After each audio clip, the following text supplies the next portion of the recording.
Assalamualaikum warahmatullahi wabarakatuh. Alhamdulillahirabbil alamin wa bihi nasta'in ala umuri dunya waddin. Wassalatu wassalamu ala asyrofil anbiya'i wal mursalin wa ala alihi wa sahbihi ajmain. Amma ba'd. Yang terhormat Bapak Kasih Binadik, yang kami hormati Bapak penceramah Bapak Kiai Haji Yasrullah Dinar, jemaah yang dirahmati Allah Subhanahu wa taala. Sebelum kita masuk pada kegiatan, marilah kita sama-sama buka kegiatan ini dengan membaca basmalah. Bismillahirrahmanirrahim. Acara selanjutnya pengantar kata oleh Bapak Kasih Binadik. Pada beliau disilakan.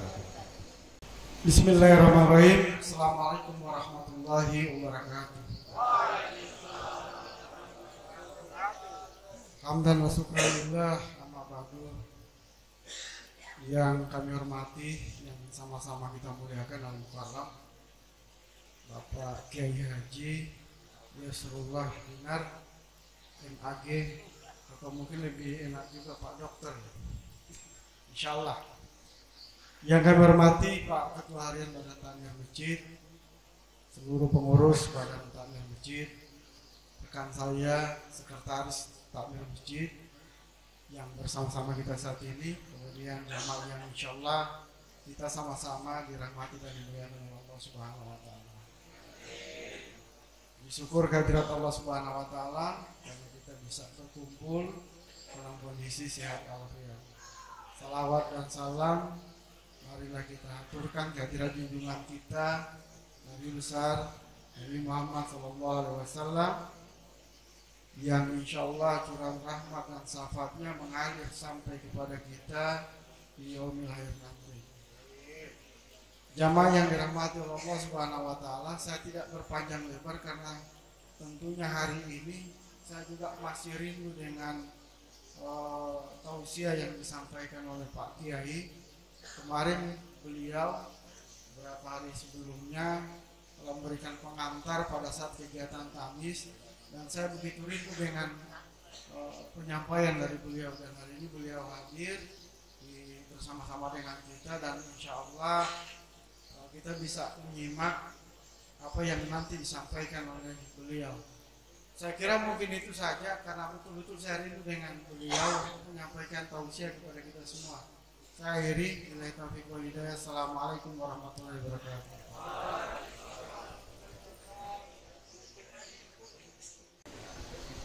Selanjutnya kita masuk pada acara inti, ceramah agama yang akan disampaikan oleh Bapak Kiai Haji Yasrullah Dinar.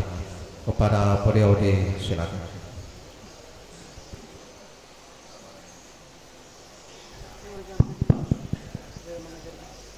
Bismillahirrahmanirrahim. Assalamualaikum warahmatullahi wabarakatuh. Innal hamdalillah nahmaduhu wa nasta'inuhu wa nastaghfiruh wa na'udzu billahi min sururi anfusina wa min sayyiati a'malina. Man yahdihillahu fala mudilla lahu wa man yudlil fala hadiya lahu. Asyhadu an la ilaha illallah wa asyhadu anna Muhammadan abduhu wa rasuluhu al-khatam al-anbiya'i wal mursalin nabiyyina Muhammadin sallallahu alaihi wasallam. Qala Allah ta'ala fi kitabihil karim wa huwa asdaqul qailin, a'udzu billahi minasy syaithanir rajim, wa ma khalaqtul jinna wal insa illa liya'budun. Wa qala an-nabiy sallallahu alaihi wasallam, inna Allaha la yansuru ila suwarikum wa amwalikum walakinna Allaha yansuru ila qulubikum wa a'malikum. Shadaqallahul azim wa sadaqa rasulillahil karim. Yang sama kita hormati dan muliakan Pak Kasih Binadik, Pak Kasdin, kita hormati Pak Faisal, Pak Yasin, seluruh teman-teman pengurus Badan Takmirul Masjid At-Taubah, dan tentunya ikhwan fillah, saudara kami se-Islam, seiman, jemaah sekalian Masjid At-Taubah yang sama dimuliakan oleh Allah Subhanahu wa taala. Alhamdulillah, itulah kata yang patut dan semestinya selalu terucap oleh seorang hamba. Mengapa demikian? Karena sesungguhnya apa yang ada pada diri kita semua ini adalah sesuatu yang datangnya dari Allah Rabbul Alamin, bukan kekuatan dari kita. Kesehatan yang kita miliki pada kesempatan ini itu adalah pemberian Allah Subhanahu wa taala. Kita masih bisa bernapas di saat ini karena itu adalah karunia Allah Subhanahu wa taala. Olehnya itu kata-kata alhamdulillah harus senantiasa terucap dari lisan kita. Jemaah sekalian yang berbahagia, di sore hari ini saya ingin mengawali pembicaraan kita di sore hari ini dengan satu pertanyaan besar. Apa sebenarnya maksud, apa sebenarnya tujuan dari Allah Subhanahu wa taala menciptakan kita manusia? Pertanyaan ini mudah, aplikasinya yang sulit. Pertanyaan ini dijawab oleh Allah Subhanahu wa taala di dalam surah Az-Zariyat ayat 56 yang tadi saya bacakan. Wa ma khalaqtu, dan tidaklah aku menjadikan al-jinna wal insa, dari makhluk jin dan manusia, illa kecuali liya'budun, untuk beribadah kepada Allah Subhanahu wa taala. Itu tujuan pertama penciptaan kita di atas dunia ini. Dan itulah semua manusia, semua makhluk yang bernama manusia harus paham ini. Tujuan Allah menciptakan kita pertama adalah liya'budun. Kemudian yang kedua sebagai khalifatu fil ard, itu yang kedua.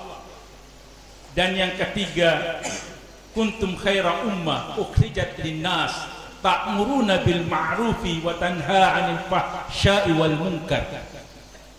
Ada tiga maksud dan tujuan Allah menciptakan manusia di atas permukaan bumi ini. Tentu tiga tujuan ini tidak akan bisa dibahas di waktu yang singkat ini. Saya hanya ingin membahas tujuan yang pertama, yaitu liya'buduni, kata Allah, yaitu untuk beribadah kepada Allah. Pertanyaannya sekarang adalah, apa itu ibadah? Apa itu ibadah? Ibadah didefinisikan oleh para ulama, yaitu satu istilah yang mencakup. Jadi ibadah itu adalah satu istilah yang mencakup semua yang disukai dan diridhoi oleh Allah, baik itu perbuatan, perkataan yang dilakukan baik secara terang-terangan bil zahir atau bi batin, atau secara batin, secara sirri. Itu maksud daripada ibadah. Jadi Bapak sekalian, apa saja perbuatan yang kita lakukan dan itu disenangi dan diridhoi oleh Allah, maka itu masuk ibadah. Nah, pertanyaannya sekarang, ini pertanyaan terus ini muncul. Bagaimana cara kita tahu apa yang diridhoi dan apa yang disuka oleh Allah Subhanahu wa taala pencipta kita? Bagaimana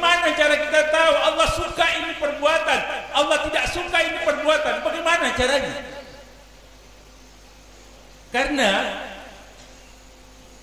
standar kebaikan itu harus dikembalikan kepada standarnya Allah dan Rasulnya. Tidak boleh standar manusia yang dipakai. Kalau standar manusia yang dipakai, akan habis dunia ini. Kita lihat di kawasan Eropa sana, LGBT itu dianggap sesuatu perbuatan yang baik. Tapi menurut manusia, ini kacau kalau ini yang dijadikan standar. Harus dikembalikan, apakah Allah ridha, apakah Allah suka. Kalau Allah tidak suka, maka itu bukan ibadah. Nah, bagaimana caranya kita bisa mau tahu ini baik, ini buruk? Caranya adalah tentu harus dengan belajar. Tidak ada jalan lain untuk mengetahui apa maksud Allah, apa keinginan Allah, kecuali kita harus mencari ilmu. Tidak ada jalan lain. Makanya Rasul memerintahkan utlubal ilmi minal lahdi ilal atau terbalik. Ya. Mulai dari ayunan sampai liang lahat. Itu maksudnya apa? Tidak ada kata henti untuk mencari ilmu. Tidak ada faktor usia. Muda, tua, remaja punya kewajiban untuk mencari ilmu. Tapi tidak wajib untuk pintar. Disitulah keadilan Allah Subhanahu wa ta'ala. Di satu sisi Allah mewajibkan setiap muslim dan muslimah untuk mencari ilmu, tapi di satu sisi Allah tidak mewajibkan untuk harus pintar. Kalau misalnya Allah mewajibkan bahwa orang yang belajar harus pintar, maka tentu betapa banyaknya orang yang berdosa. Karena kalau yang namanya wajib tidak dilakukan, maka tentu jatuhnya kepada dosa. Disitulah keadilan. Bapak sekalian, ilmu yang pertama yang harus kita kuasai sebagai seorang muslim adalah ilmu tentang mengenal Allah, mengenal kehendak-kehendak Allah, mengenal apa yang dimaui oleh Allah Subhanahu wa ta'ala. Itu. Dan ingat Bapak sekalian, ketika manusia tidak mau beribadah, tidak mau beribadah kepada Allah, kemuliaan Allah tidak pernah bergeser sama sekali. Manusia mau taat, manusia mau ingkar, manusia mau durhaka, kemuliaan Allah tetap tidak akan berubah. Jika seluruh manusia yang terlahir di atas dunia ini mau mengingkari Allah dan Rasulnya, tidak sama sekali menjatuhkan kewibawaan kemuliaan Allah Subhanahu wa ta'ala. Dan juga sebaliknya, ketika semua manusia mau beribadah kepada Allah, itu juga bukan untuk Allah, tetapi untuk kita semua. Bapak sekalian, disinilah pentingnya kita perlu tahu. Dan hal-hal yang menyangkut tentang bagaimana keinginan Allah, apa saja yang diridai oleh Allah, di mana kita bisa tahu? Asalnya di Al-Quran Karim. Allah berfirman, "Dzalikal kitabu la raiba fihi." Itulah Al-Quran, la raiba fihi, tidak ada keraguan. Informasi di dalam Al-Quran tidak boleh diragukan. Dan itu menjadi hudan, menjadi petunjuk bagi orang yang bertakwa.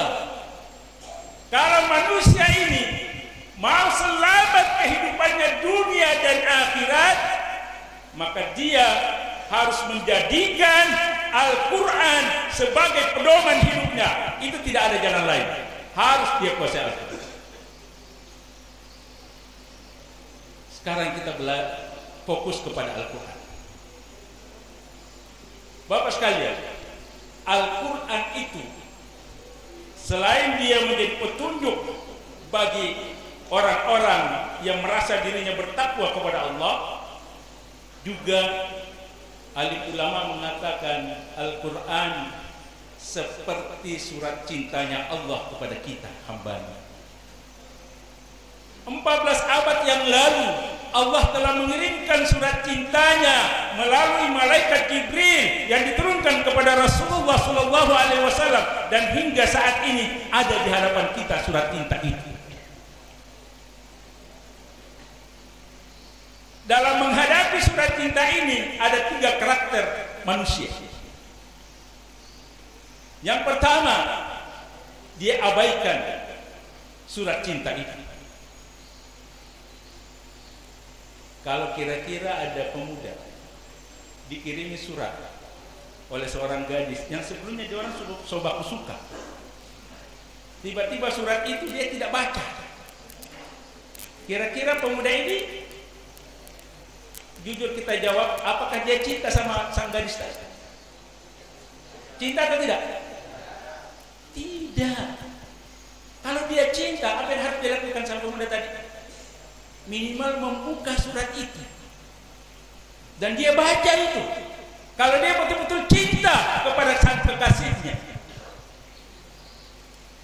Tapi masalahnya gadis tadi itu yang kebetulan baku suka sama orang Gorontalo.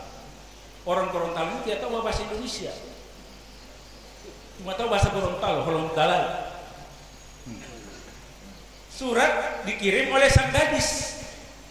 Surat itu tempo dulu ya, so tidak ada orang bahas surat-surat sekarang. WA, WhatsApp, dia kirim luapan hatinya sang gadis tadi kepada sang lelaki ini, tapi pakai bahasa Indonesia. Malangnya orang sang pemuda tadi tidak tahu bahasa Indonesia. Pertanyaannya, apa yang harus dilakukan oleh sang pemuda tadi? Apa yang harus dilakukan? Atau dia hanya bilang, mau lihat itu cewek yang cantik sana itu, coba lihat, dia ada bakir kirim akan WA apa kita orang, ya coba lihat ini, tiap hari bakir. Tapi masalahnya WA itu dia tidak tahu, tidak mengerti karena dia tidak paham bahasa Indonesia. Apakah hanya sekedar mengaku akan begitu yang namanya pencinta? Tentunya tidak. Apa yang dilakukan sang pemuda? Seharusnya harus dia belajar supaya ada rasa sambung jiwa, perasaan kepada sang kekasih. Semakin dia cinta kepada sang gadis tadi, semakin kuat usahanya untuk belajar. Apapun yang terjadi, kalau perlu dia harus berkorban waktu, perasaan, malah kalau perlu korbankan dana, material untuk bisa memahami bahasa sang kekasihnya. Itu logikanya kalau dia seorang pencinta yang bagus. Sekarang saya mau tanya kepada kita semua, apakah kita merasa cinta kepada Allah? Kalau ada yang ragu, tolong dicatat namanya. Sebagai seorang muslim, dia harus menanamkan rasa cinta kepada Allah. Nah, sekarang Bapak sekalian, surat cintanya Allah sudah ada pada kita orang. Tetapi kalau Bapak betul-betul cinta kepada Allah, apa yang harus Bapak lakukan terhadap Qur'annya? Harus buktikan rasa cinta itu dengan mewujudkan rasa kerja keras, belajar keras supaya bisa memahami ayat-ayat Allah Subhanahu wa ta'ala. Dimulainya dari mana? Tentu dimulainya dari karena surat cintanya Allah itu berbahasa Arab, bukan bahasa Indonesia. Kalau bahasa Indonesia tidak perlu lagi ada yang belajar ikro'an. Malangnya surat cintanya itu dalam berbahasa Arab. Maka mau tidak mau, sebagai seorang muslim yang mengaku cinta kepada Allah, dia mesti belajar sungguh-sungguh untuk segera bisa membaca surat cinta Allah. kalau tidak ada rasa cinta pada diri hamba, maka akan nampak rasa kemalasan untuk membaca, mau belajar membaca. Itu indikator yang jelas. Jadi mari kita koreksi bersama, termasuk saya dan kita semua. Berapa kadar rasa cinta kita kepada Allah dalam perkara membaca surat cintanya Allah Subhanahu wa ta'ala. Kalau masih ada rasa kemalasan membaca surat cintanya Allah, maka patut dipertanyakan kadar kecintaan kita kepada Allah Subhanahu wa ta'ala. Bapak sekalian, itulah tahapannya. Bapak mesti belajar cara membaca bahasa Arab. Dan saya yakin Bapak pasti yakin bisa. Kenapa? Bapak awalnya saya tahu persis, tidak ada yang begitu lahir tahu baca tulisan Indonesia. Tidak ada. Dan hampir semua yang ada di ruangan ini sekarang ini bisa membaca tulisan bahasa Indonesia. Atau masih ada yang tidak tahu membaca bahasa Indonesia di sini? Saya kira tidak ada lagi buta aksara, semuanya bisa baca. Itu menunjukkan apa, Bapak sekalian? Itu menunjukkan bahwa kita punya kemampuan yang Allah berikan, akal Allah berikan kepada kita. Kalau bahasa Indonesia saja bisa kita pelajari cara membacanya, maka tentu bahasa Allah kita bisa baca. Kenapa begitu? Karena Allah Subhanahu wa ta'ala memberikan jaminan di dalam Al-Quran, surah Al-Qamar ayat 17. Allah berfirman, A'udzu billahi minasyaitonir rajim. Wa laqad yassarna al-Qur'ana lidzikri fahal min muddakir. Apa kata Allah? Wa laqad, dan sungguh benar-benar, yassarna, kami telah mudahkan, Al-Qur'ana, Al-Qur'an. Allah sudah bersumpah memberikan kata sungguh sampai 2 kali. Yang sudah belajar tamyiz, lamnya itu di kolom 16 at-taukid. Kemudian ada lagi qad, itu juga at-taukid, sungguh 2 kali. Lam, qad, sungguh, sungguh. Yassarna, kami telah mudahkan Al-Quran. Untuk apa? Lidzikri, untuk dipelajari, untuk dihafal, untuk dipahami. Jadi Bapak sekalian, perkara tentang surat cintanya Allah ini, bagi siapa saja yang mau belajar Al-Quran, Allah berikan jaminannya, ada kemudahan di dalamnya. Yang penting keikhlasan yang harus ditanamkan pada benak hati kita. Kalau manusia berjanji boleh saja dia bohong, tapi ini janji ini adalah janji Allah Subhanahu wa ta'ala. Dan janji ini Bapak sekalian tidak main-main. Allah menegaskan janjinya ini sampai 4 kali dengan redaksi yang sama pada surah yang sama. Surah Al-Qamar ayat 17. Kemudian di ayat 22. Lalu kemudian di ayat 32 dan terakhir di ayat 40. Allah mengulang-ulang janjinya ini. Siapa yang mau belajar Al-Quran, aku mudahkan. Bukan janji saya, tapi ini adalah janji Allah Subhanahu wa ta'ala. Jadi bagi pembelajar, baik itu Iqra 1 sampai Tamyiz, selalu munculkan rasa keyakinan bahwa belajar Al-Quran insya Allah Allah berikan kemudahan. Itu juga sebagai wujud bahwa Allah begitu rahimnya kepada kita. Cuma kita ini hambanya yang kurang ajar. Betapa banyak nikmat yang Allah berikan kepada umat manusia, tetapi hanya segelintir manusia yang mau bersyukur, merasa mengaku akan cinta kepada Allah, tapi kemudian surat cintanya Allah dibiarkan. Nah, sekarang mari kita bertekad. Tanamkan tekad yang dalam. Insya Allah sebelum Ramadan yang tinggal 3 bulan lagi. Semua yang belum bisa baca surat cintanya Allah, insya Allah di awal Ramadan semuanya sudah bisa baca Quran. Amin. Insya Allah. Kita bertekad mulai tahun ini, Ramadan tahun ini harus berbeda dengan tahun-tahun yang lalu. Kalau tahun lalu Ramadan lewat begitu saja, tidak bisa kita baca surat cintanya Allah, insya Allah Ramadannya tinggal 3 bulan lagi, kita semua bisa baca insya Allah. Yang sudah bisa baca Quran, jangan berhenti pada level itu. Quran bukan hanya sekedar untuk dibaca. Bagaimana Anda bisa mendapat hidayah dari Allah? Bagaimana Anda bisa mendapat petunjuk dari Allah kalau tidak bisa dipahami? Tingkatkan level. Yang sudah tahu membaca, naikkan level. Bagaimana menjadi seorang pembaca Quran? Menjadi orang yang memahami setiap kata yang ada di dalam Al-Quran. Jangan biarkan diri kita menjadi pencinta yang semu. Buktikan kepada Allah Subhanahu wa Ta'ala rasa cinta kita. Bapak sekalian, belajar Al-Quran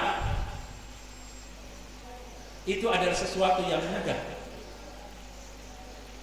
sangat mudah. Kalau kemudian ada yang mengatakan, Ustadz bilang mudah, tapi kenyataannya saya belajar selama berbulan-bulan tapi tidak bisa. Ada yang punya pengalaman ini? Jujur saja. Ya. Kalau ada yang begitu, ada 2 kemungkinan. Yang jelas kita sepakat sebagai seorang muslim harus yakin bahwa ada kemudahan untuk belajar. Kalau tidak terjadi pada diri kita, ada 2 kemungkinan. Yang pertama, cara belajarnya yang mungkin belum tepat. Karena sekarang banyak metodologi cara belajar Quran. Yang kedua, kemungkinan besar masalahnya ada pada diri kita. Masalah yang kedua itu adalah masalah pada diri kita. Metode sudah bagus, tetapi kesungguhan belum nampak pada diri kita.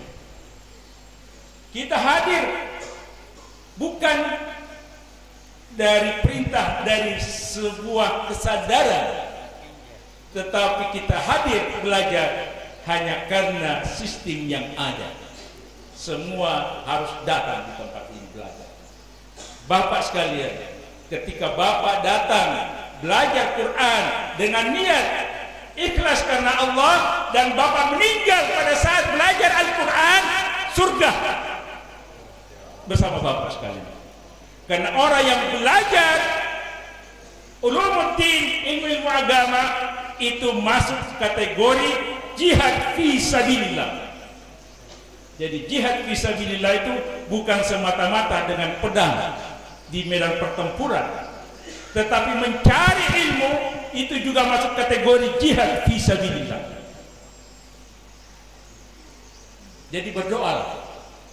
Yang sudah mau cepat-cepat meninggal, berdoalah. Mudah-mudahan bisa meninggal dalam keadaan membaca Al-Quran. Ada yang mau semua cepat meninggal? Bapak sekalian, jangan pikir kapan kita mau meninggal. Tapi yang perlu kita pikir adalah karena mau tidak mau kematian itu sudah jelas. Cuma Allah rahasiakan.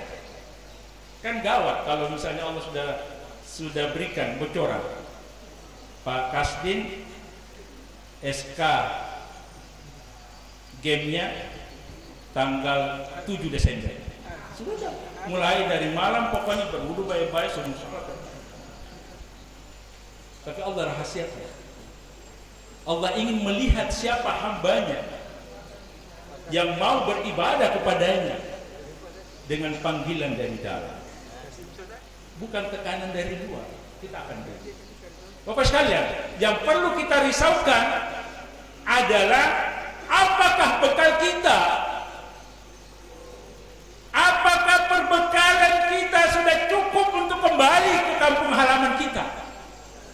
Saya ingatkan Bapak sekalian, kita di dunia ini hanya transit. Ada yang transitnya cuma 1 jam, ada yang 1 pekan, ada yang 1 bulan, ada yang 1 tahun. Transit hanya sebentar saja di dunia ini. Transit untuk mengumpulkan pundi-pundi perbekalan yang akan kita kembalikan nanti bawa ke kampung halaman. Asalnya kita ini Bapak sekalian, asalnya kampung halaman kita adalah al-jannah, surga Bapak sekalian. Itu kampung halaman kita dan kita bercita-cita ingin pulang ke sana. Dunia ini hanya sementara. Ketika ada orang yang hidup di dunia menderita, tidak usah khawatir, penderitaan yang Anda dapatkan paling maksimal seusia Bapak sekalian. Kenikmatan yang Anda dapatkan di dunia ini juga hanya sebatas usia Bapak sekalian, tidak lebih dan tidak kurang dari itu.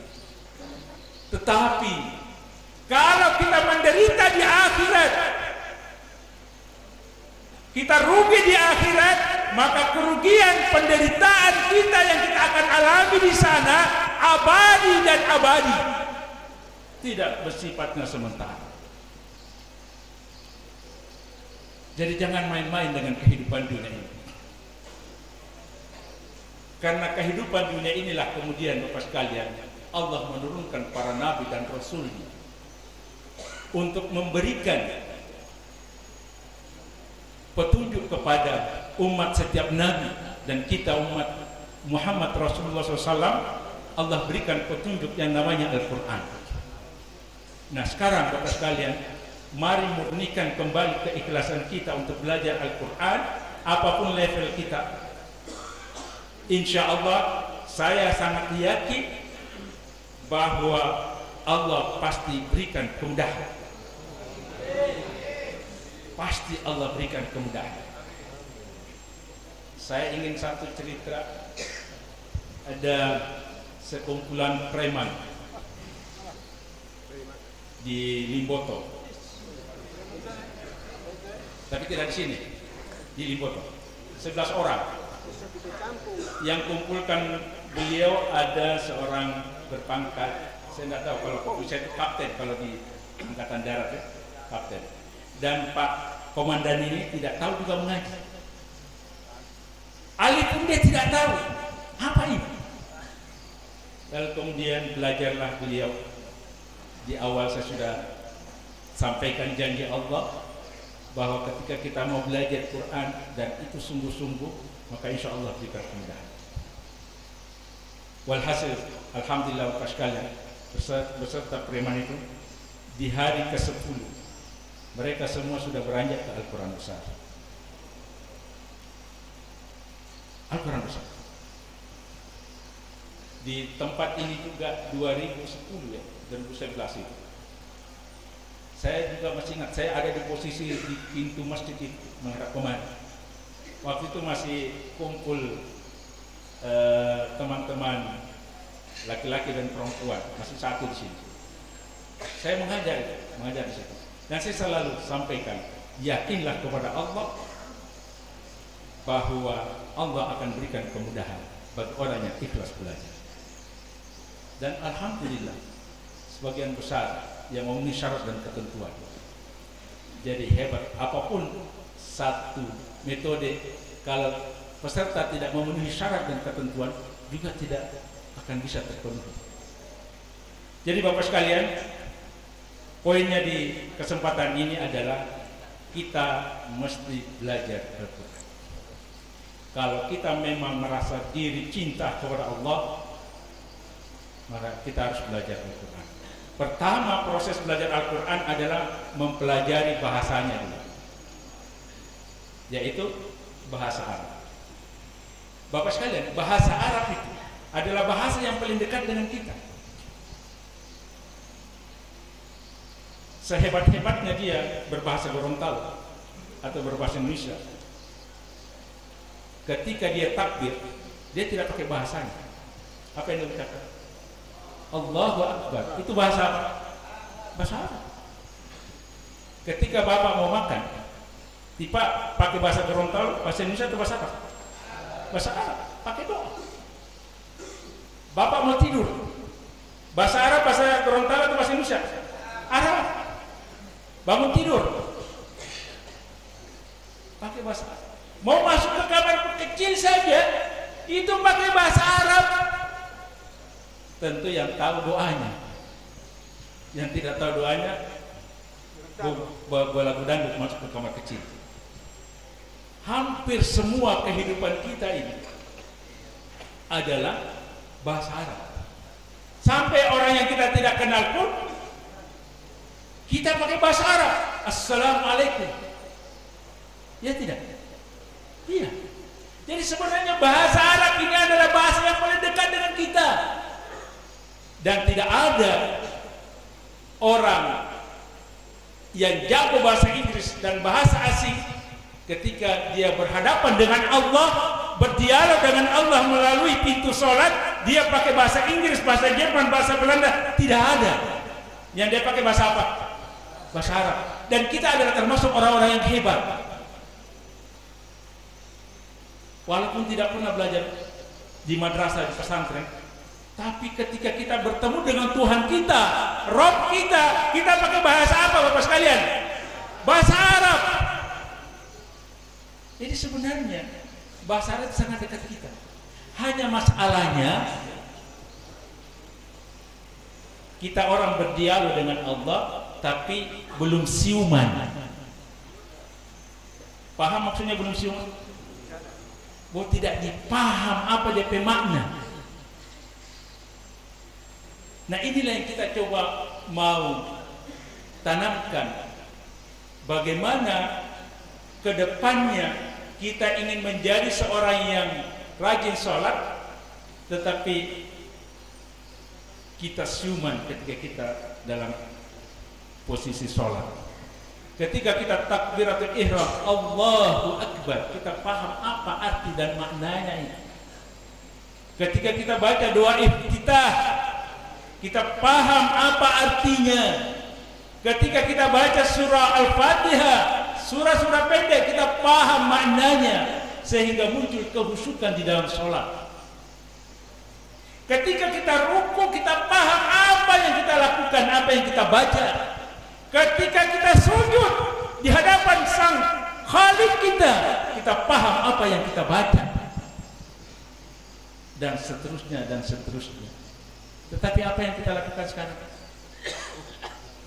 Makanya Bapak sekalian, kalau saya pribadi, ini adalah hikmah. Ini adalah hikmah mengapa Bapak sekalian ada di tempat ini. Mungkin menurut saya itu adalah salah satu caranya Allah. Salah satu cara Allah menggiring kita masuk ke dalam surganya. Kalau di luar mungkin banyak yang sudah tidak mau belajar Quran. Jadi jadikan ini sebagai hikmah. Jadikan ini, tempat ini menjadi hikmah, sebagai momentum buat kita sebagai hamba Allah untuk memperkuat ibadah kita kepada Allah. Jangan pernah menyesal. Karena ini adalah cara-caranya Allah. Nabi Yusuf, sang Nabi, tidak pernah mengalami dosa dan nista. 7 tahun mengendam juga di sana. Para ulama-ulama kita, tetapi tempat itu menjadikan sebagai momentum hidupnya. Terkeluar Nabi Yusuf, begitu keluar selama 7 tahun, dia mendapatkan banyak begitu hikmah, sehingga begitu keluar dia diangkat menjadi Menteri Keuangan Perbendaraan Mesir pada waktu itu. Buya Hamka ditahan melahirkan tafsir Al-Azhar. Sayyid Qutb melahirkan tafsir fi zilal Quran. Bapak sekalian, bisa melahirkan apa yang bisa lahir adalah sebuah hati yang jernih, pikiran yang mantap. Kalau selama ini mungkin hubungan kita kepada Allah renggang, maka disinilah Allah ingin membuat kita menjadi dekat. Tinggal bagaimana kita menyikapi. Jadi Bapak sekalian, di satu sisi Bapak harus bersyukur kepada Allah. Dan mana ini adalah cara-cara Allah supaya kita bisa dekat dengan Allah. Olehnya itu, kita ada di sini, maka pergunakan waktu kita sebaik-baiknya untuk berdekat-dekat, bermesra-mesra dengan Allah Subhanahu wa Ta'ala. Dan kita bersyukur beliau sebagai kepala seksi Binadik memfasilitasi kita semua, dan itu luar biasa, luar biasa. Ya. Yang tidak tahu mengaji, kemudian di bawah asuhan beliau ada yang tahu mengaji, maka pahala bapak yang tahu mengaji akan mengalir sama beliau.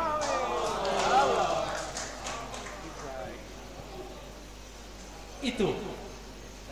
Jadi bapak sekalian, karena waktu dibatasi, jadi sekali lagi mari tanamkan pada diri kita, kalau betul-betul kita cinta kepada Allah Rabbul Izzah, maka tunjukkan itu dengan kesungguhan kita belajar. Karena itu adalah pintu masuk untuk mengetahui apa yang Allah kehendaki, apa yang Allah tidak kehendaki. Terima kasih atas perhatian kita semua, dan mohon maaf bila mana ada lisan cara saya berkomunikasi kepada Bapak sekalian sedikit menyinggung perasaan Bapak. Saya mohon maaf, tidak ada maksud hati saya untuk menyinggung perasaan Bapak sekalian, tapi semata-mata sebagai hamba Allah saling mengingatkan. Karena orang yang tidak akan merugi ada tiga, salah satu diantaranya adalah watawasau bil haqq, watawasau bis sabr. Saling memberikan nasihat, saling memberikan nasihat kepada kebaikan. Karena nasihat, dan di sini Allah memakai wazan watawasau, saling menasihati. Kenapa saling menasihati? Kalau saling itu harus ada dua orang. Pak Kasdin boleh menasihati saya ketika saya ada masalah. Karena di saat itu saya tidak normal cara berpikir saya ketika saya ditimpa musibah. Dan beliau yang tidak dalam keadaan normal bisa berpikiran terang, maka beliau memberikan nasihat kepada saya. Tapi dalam suatu ketika kemudian beliau mengalami musibah, mengalami sesuatu hal, dan posisi saya waktu itu normal, tidak mengalami apa-apa. Pikiran saya jernih dan saya bisa memberikan nasihat, petunjuk kepada beliau. Itulah namanya watawasau. Dan golongan orang yang saling memberikan nasihat ini golongan yang tidak akan pernah merugi hidupnya. Tapi masalahnya kemudian adalah ini bisa berjalan kalau yang diberikan nasihat itu mau terima, dan orang yang memberikan nasihat juga tidak menyakitkan hati orang yang diberikan nasihat. Nah itu juga tidak akan terjadi saling nasihat menasihati kalau di antara kedua belah pihak tidak terjadi kerjasama. Olehnya itu Bapak sekalian, kita semua adalah saudara, saudara seiman, seyakinan, maka kewajiban kita saling menasihatkan, memberikan nasihat. Jangan biarkan teman-teman kita dalam keadaan pikiran kusut. Berikan nasihat kepada dia, berikan motivasi. Insya Allah kita semua akan masuk ke dalam surganya Allah Subhanahu Wa Taala. Saya kira Bapak sekalian, terima kasih atas perhatian kita semua. Mari kita akhiri dengan membaca tasbih kifarah. Subhanakallahumma wa bihamdika asyhadu an la ilaha illa anta astaghfiruka wa atubu ilaik. Walhamdulillahirabbil alamin. Assalamualaikum warahmatullahi wabarakatuh.